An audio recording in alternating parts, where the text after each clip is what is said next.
Bölekelerden de kadirinizi yüreğimden şıpan dilekler.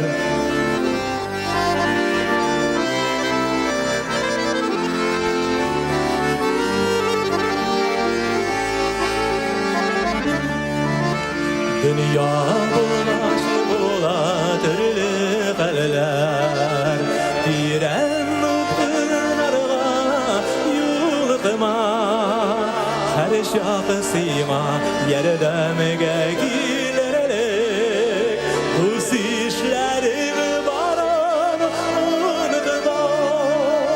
Balam senin tuğar geline, birimi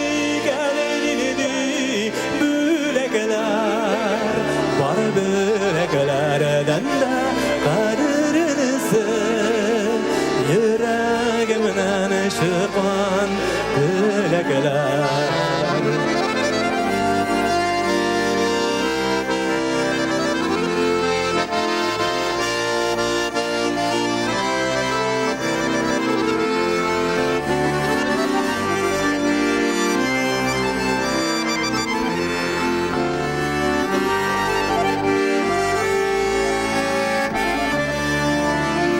Tuğan günüm balam kutlu bulsun, matur bulup atsın kanarım, balalarım yakınlarım bilen, rahatlanıp yaşar şaklarım.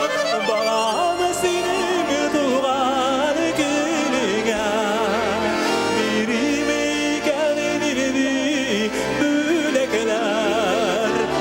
bölekelerden de kadirinizi yüreğimden şıpan bölekeler. Bana bölekelerden de kadirinizi yüreğimden şıpan